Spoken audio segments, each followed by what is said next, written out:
Kepolisian Negara Republik Indonesia sebagai Bayangkara Negara merupakan institusi yang memiliki fungsi, tugas, kewenangan, serta tanggung jawab strategis yang menentukan. Melalui kecerdasan Bayangkara Negara sebagai garda terdepan yang mengayomi, melayani, serta mengedukasi masyarakat yang dinamis, keamanan dan ketertiban di Negara Kesatuan Republik Indonesia dapat terjaga. Sejak 1 April 1999, era baru Kepolisian Negara Republik Indonesia pun dimulai. Berbagai rumusan dan formula terus dicari dan dibentuk untuk mengubah sistem kepolisian yang militeristik menjadi kepolisian yang demokratis serta humanis. Jenderal Polisi Tito Karnavian yang menjabat Kapolri saat ini menerapkan kebijakan pembentukan polisi demokratis dan humanis melalui program polisi promoter, yakni polisi yang profesional, modern, dan terpercaya. Saya melihat bahwa Polri saat ini berada di era yang berbeda dengan era sebelumnya. Di zaman Orde Baru, di zaman Orde Lama ya. Kita sekarang ada di zaman reformasi. Saya melihat di awal tahun 2016, sebelum saya menjabat, Polri termasuk 3 lembaga yang kepercayaannya terendah. Nah, ini berbahaya bagi Polri. Kenapa? Karena akan berdampak rakyat bisa bereaksi, misalnya mengurangi kewenangan, merubah struktur organisasi, macam-macam. Ya. Nah, oleh karena itulah saya berusaha mengenjot, meningkatkan kepercayaan publik ini melalui konsep yang saya sebut dengan promoter, yaitu profesional, modern, terpercaya. Membangun institusi yang terpercaya melalui peningkatan profesionalisme dan modernisasi.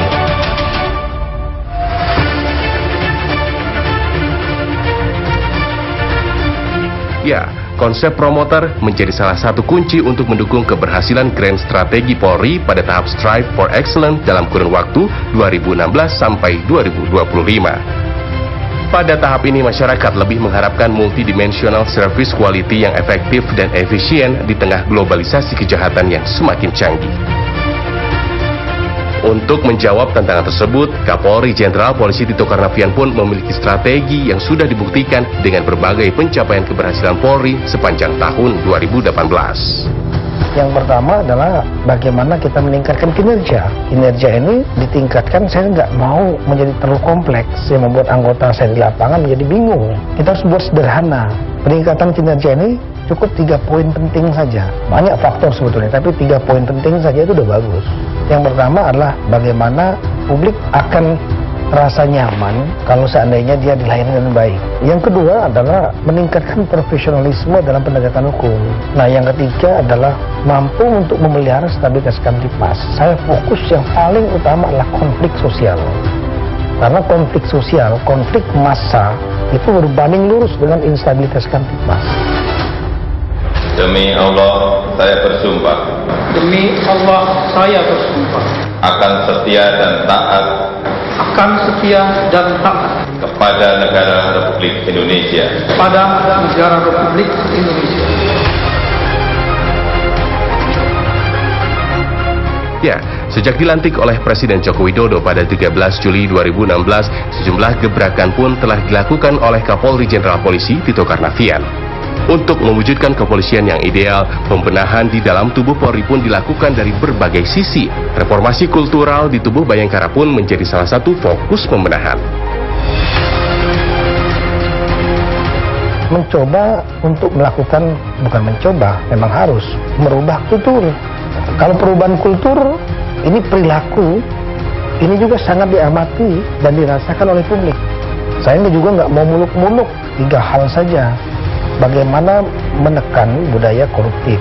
Yang kedua adalah menekan budaya arogansi akan kewenangannya. Saya polisi, punya power, segala macam.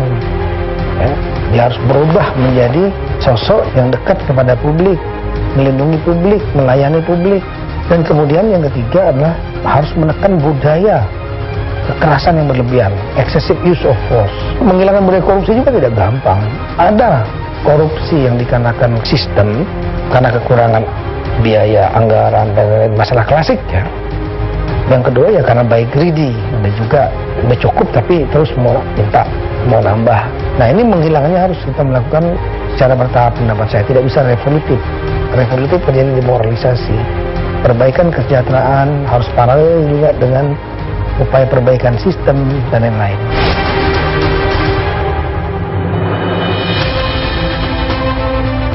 Institusi Polri di bawah kepemimpinan Kapolri Jenderal Polisi Tito Karnavian kini sudah semakin terkonsolidasi rapi dan terbangun efektif.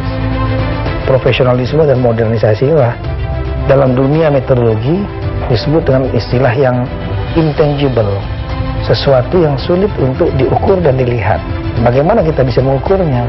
Survei jadi kunci. Kita melihat survei menjadi baseline kita, berapa persen kepercayaan publik kepada Polri. Nah, yang kemudian kedua, saya berusaha fokus kepada bidang-bidang tertentu yang saya anggap itu nanti bisa menaikkan kepercayaan publik kepada Polri. Ya, yang lain boleh memiliki konsep yang berbeda-beda, tapi saya berpendapat konsep itu, bidang itu yang harus saya genjot.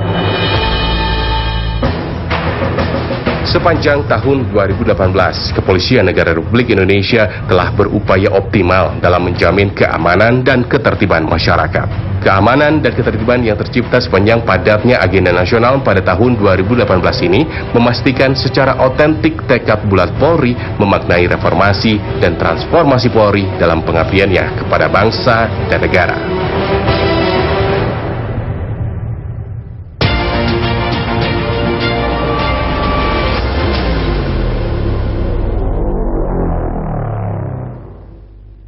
Shalom, salam sejahtera untuk kita semua.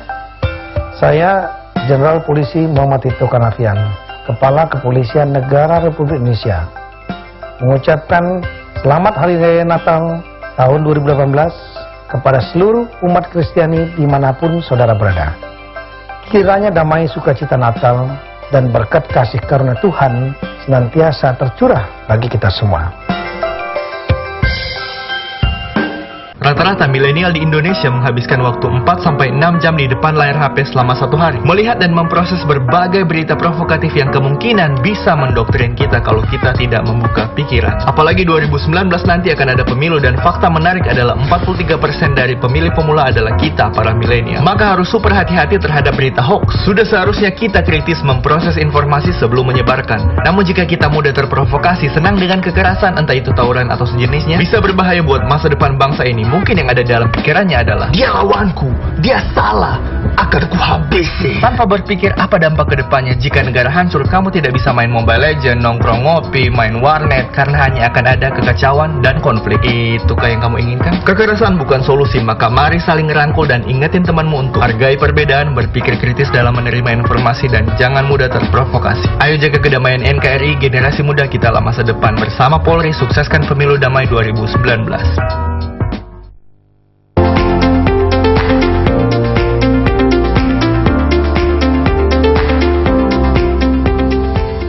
Saya Brigjen Pol Muhammad Iqbal mengucapkan selamat Natal 2018 dan Tahun Baru 2019. Semoga momen ini membuat kita selalu menyampaikan kebenaran dan kejujuran informasi demi keutuhan negara kesatuan Republik Indonesia.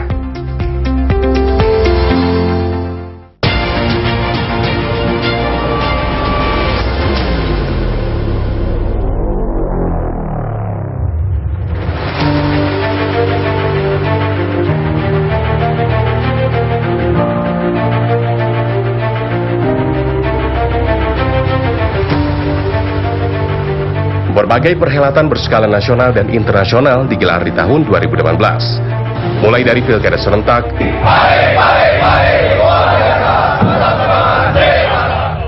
Asian Games, Asian Para Games, hingga pertemuan para delegasi IMF dan World Bank.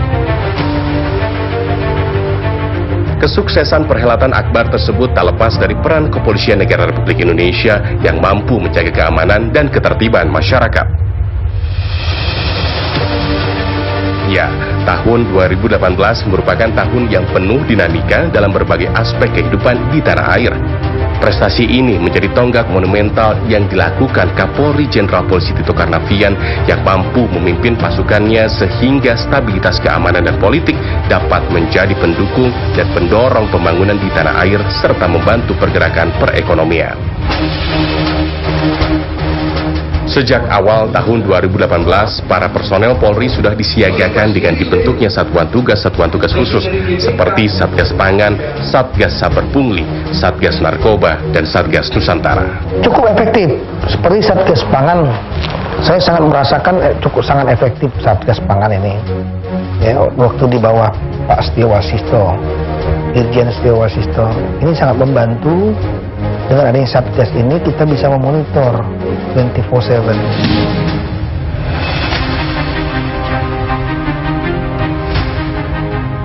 Dalam menjalankan peranannya, Satgas Nusantara lebih mengutamakan pendekatan soft approach melalui manajemen sosial, media, dan kemitraan. Kinerja Satgas Nusantara dan seluruh jajaran di tubuh Bayangkara membuahkan hasil. Pilkada serentak yang digelar di 171 daerah berlangsung aman, damai, dan sejuk. Usai pilkada serentak, para personel Polri pun dihadapkan tantangan yang tak kalah beratnya, Asian Games dan Asian Para Games 2018. Perhelatan olahraga terbesar se-Asia ini jelas membuat Indonesia menjadi sorotan dunia. Apalagi perhelatan kali ini merupakan Asian Games pertama yang digelar di beberapa lokasi sekaligus. Para personel Polri pun disebar pada titik-titik sentral, mulai dari pengamanan lalu lintas, pengamanan venue, pengamanan supporter, hingga pengamanan bagi para atlet yang akan bertanding. To especially thanks to the security and the traffic police of Jakarta and Palembang for working so hard to make all athletes reach their venue in time. You are our heroes. Sukses pengamanan penyelenggaraan Asian Games dan Asian Para Games 2018 jelas membawa citra baik bangsa. Kini, Indonesia pun digadang sebagai salah satu negara teraman di Asia Tenggara. Dalam bidang penegakan hukum, jajaran Polri telah menangani kejahatan atau gangguan Kamtibmas sebanyak 214.956 kasus. Kemudian terorisme juga menjadi titik tekan saya, karena dampak daripada terorisme. Bayangkan, satu hari mungkin terjadi ratusan yang meninggal dunia karena kecelakaan lalu lintas. Masyarakat nggak khawatir, karena dianggap itu motifnya kecelakaan normal. Tapi kasus terorisme itu langsung membuat ketakutan publik, ya, namanya public fear. Dan juga street crime, kasus-kasus yang meresahkan masyarakat di jalanan, begal, itu juga menjadi penekanan saya, karena itu berbanding lurus juga dengan rasa ketakutan. Kasus-kasus kekerasan ini, kemudian kasus-kasus yang narkotik juga sama, ini menjadi penekanan saya. Di samping kasus-kasus yang menggunakan senjata api, bahan peledak, ya, kasus-kasus lain juga tetap atensi tapi menjadi prioritas berikutnya.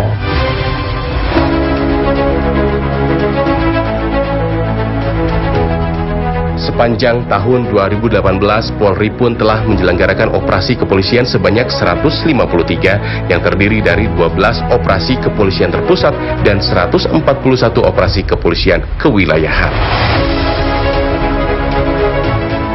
Di antara operasi tersebut terdapat operasi menonjol, antara lain Operasi Ketupat yang berhasil mengamankan kelancaran arus mudik dan balik Lebaran 2018.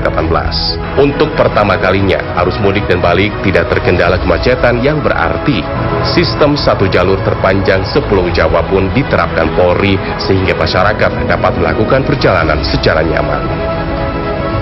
Sebagai bukti pengabdian Polri dalam tanggap bencana dibuktikan dengan Operasi Aman Nusa. Kesiapsiagaan Korps Bayangkara bukan hanya dilakukan di dunia nyata saja. Banyaknya konten hoax yang membahayakan keamanan dan ketertiban masyarakat membuat Kepolisian Negara Republik Indonesia tidak tinggal diam. Dua badan khusus, Direktorat Cybercrime di bawah Badan Reserse Kriminal Polri dan Biro Multimedia di bawah Divisi Hubungan Masyarakat telah optimal melakukan upaya-upaya agar dunia maya dapat menciptakan atmosfer yang kondusif dalam kompleksitas kehidupan masyarakat Indonesia. Layanan bantuan melalui telepon, pesan singkat hingga jejaring sosial dilakukan Polri untuk dapat melayani masyarakat dengan cepat. Inovasi berbasis teknologi informasi pun menjadi salah satu solusi untuk memenuhi tantangan zaman. Berbagai aplikasi sudah diluncurkan guna menunjang kebutuhan masyarakat di era ini. Tapi saya masih belum puas di bidang layanan publik. Saya belum puas di bidang profesionalisme penegakan hukum. Masih banyak sekali komplain. Ya, saya lihat juga masih banyak problema-problema di lalu lintas, problema-problema di bidang reserse, problema-problema lain di bidang SDM sudah banyak menurun. Nah, dua itu yang mungkin yang masih banyak saya lihat perlu perbaikan gitu. Kekerasan eksesif juga masih ada beberapa tempat, dan itu kita berikan tindakan yang keras, ya, sampai kepada pemecatan.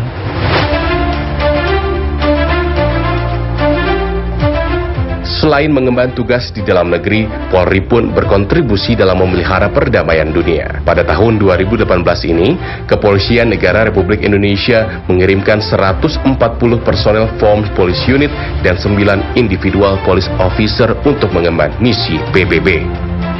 Sebagai tindak lanjut dari kerjasama kepolisian yang telah terbangun selama ini, dalam tahun 2018, Polri telah melakukan penanganan terhadap 26 subjek red notice. Jumlah ini pun meningkat dibandingkan tahun 2017 yang menunjukkan kinerja Polri di kancah internasional pun semakin diakui. Kepolisian Negara Republik Indonesia di bawah kendali Kapolri Jenderal Polisi Tito Karnavian sudah menunjukkan pembaharuan yang baik. Para insan Bayangkara bukan hanya dituntut dapat menjaga keamanan dan ketertiban masyarakat saja, namun menjadi duta pribadi yang berdaya guna, profesional, modern, dan terpercaya.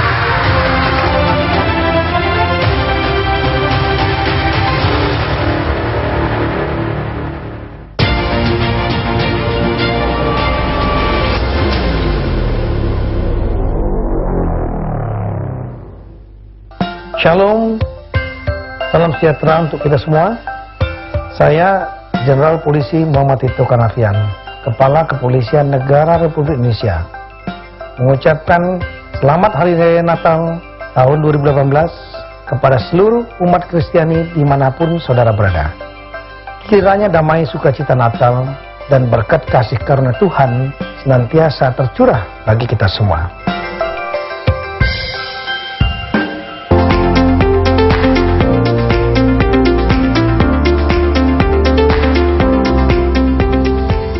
Saya Brigjen Pol Muhammad Iqbal mengucapkan selamat Natal 2018 dan Tahun Baru 2019. Semoga momen ini membuat kita selalu menyampaikan kebenaran dan kejujuran informasi demi keutuhan negara kesatuan Republik Indonesia.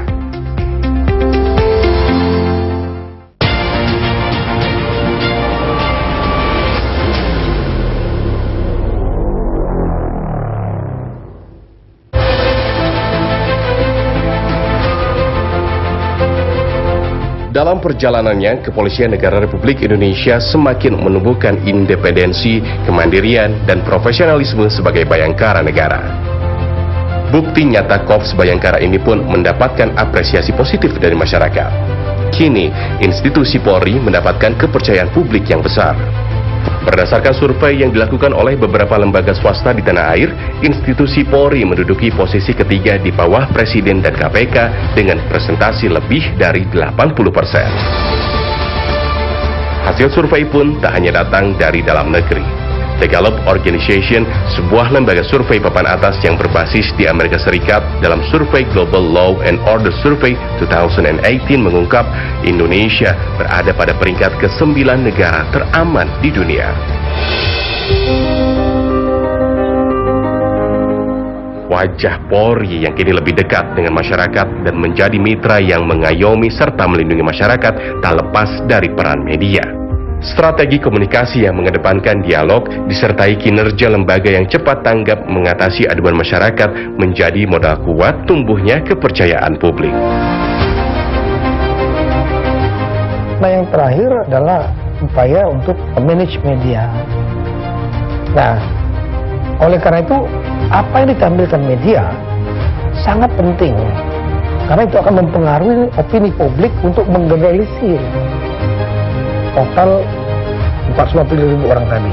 Peningkatan kepercayaan publik tidak hanya terbatas kepada expose keberhasilan nangkep ini, nangkep itu, rampok, pencurian, narkotik dan lain-lain. Tapi kok publik juga menghendaki Polri ini menjadi sosok yang bisa melayani, melindungi dan membantu mereka, mengayomi. Nah, sosok ini yang sangat dibutuhkan, diperlukan. Jadi jangan sampai dia melihat Polri menjadi sosok yang menakutkan. Ya, selama 2 tahun implementasi program Polri Promoter, Polri mengacu pada law enforcement model dengan criminal justice system yang memungkinkan dilakukan pendekatan soft approach dan hard approach. Polri atau kepolisian seluruh dunia itu selalu dianggap sebagai sosok yang ambivalen. Itu memang sudah fate-nya, takdirnya seperti itu, tugas polisi seluruhnya. Oleh karena itu, strategi kita adalah berusaha melakukan minimum use of force, menekan sekecil mungkin penggunaan kekerasan, penggunaan kekuatan. Karena penggunaan kekuatan, kekerasan lebih banyak membangun kontribusi antipati dibanding dengan simpati. Sebaliknya, kegiatan-kegiatan yang non-use of force, ya, tidak menggunakan kekerasan, lebih menampilkan kegiatan-kegiatan perlindungan, membantu masyarakat, konfliknya, kesulitan ekonominya. Nah, itu lebih banyak memberikan kontribusi positif bahwa ini sosok polisi adalah sosok polisi yang tidak hanya bisa melakukan kekerasan, tapi yang bisa menjadi mitra bagi mereka untuk menciptakan rasa nyaman itu.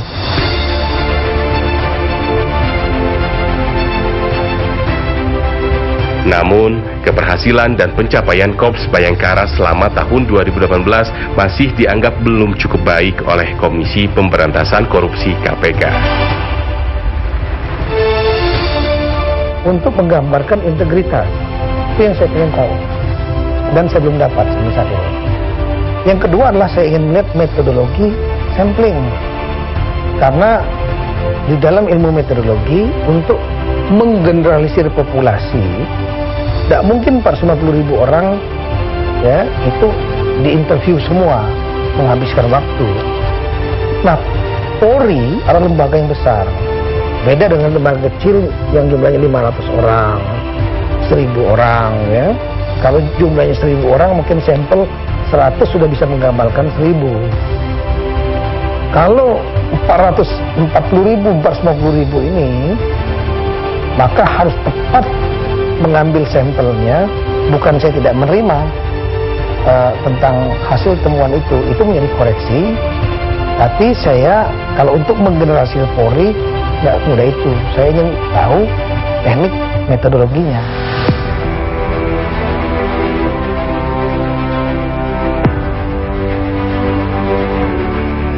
Ya, mewujudkan Polri sebagai institusi yang bersih korupsi, kolusi, serta nepotisme seperti visi Kapolri Jenderal Polisi Tito Karnavian memang membutuhkan waktu.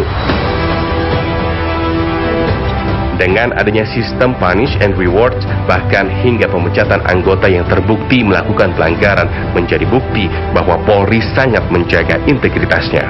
Pemerintah pun telah mengakui peningkatan kinerja Polri dan organisasi dalam pelaksanaan reformasi birokrasi di tubuh Bayangkara dengan diterbitkannya Peraturan Presiden Nomor 103 Tahun 2018 tentang tunjangan kinerja pegawai di lingkungan Kepolisian Negara Republik Indonesia.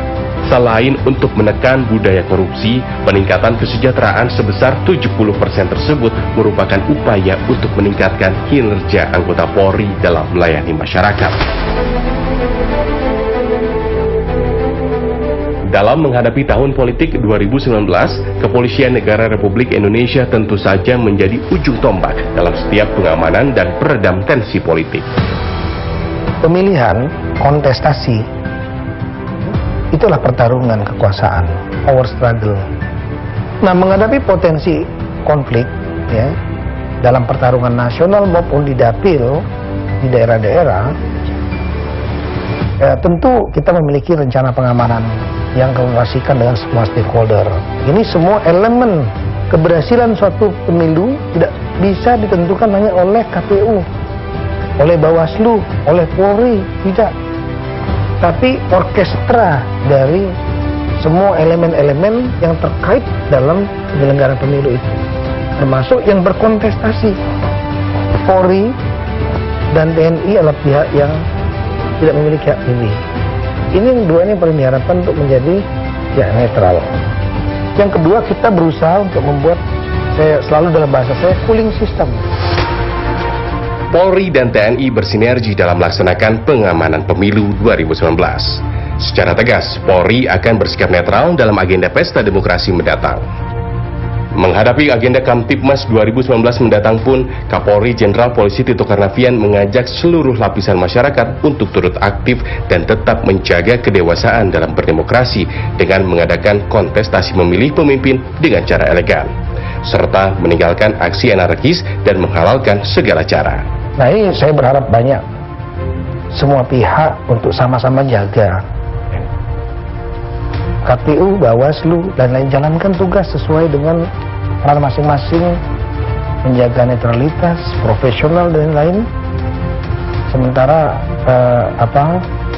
para elemen cooling system tadi, Polri, TNI, tokoh masyarakat, ormas, civil society, media yang memiliki idealisme, maka pegang idealisme itu untuk menjaga stabilitas, keamanan, ya, pemilu tetap berlangsung dengan gembira, tapi keamanan tidak boleh terganggu.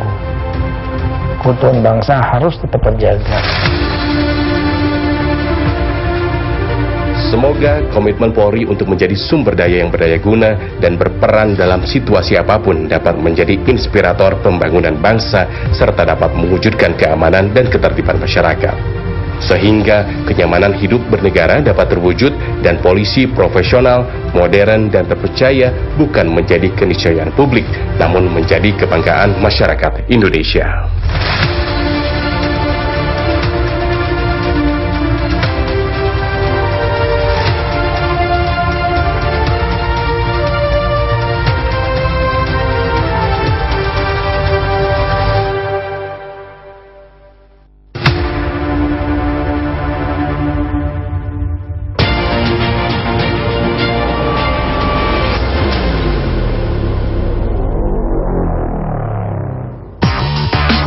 Terima kasih Anda telah menyaksikan Polri Promoter yang dipersembahkan oleh Kepolisian Negara Republik Indonesia.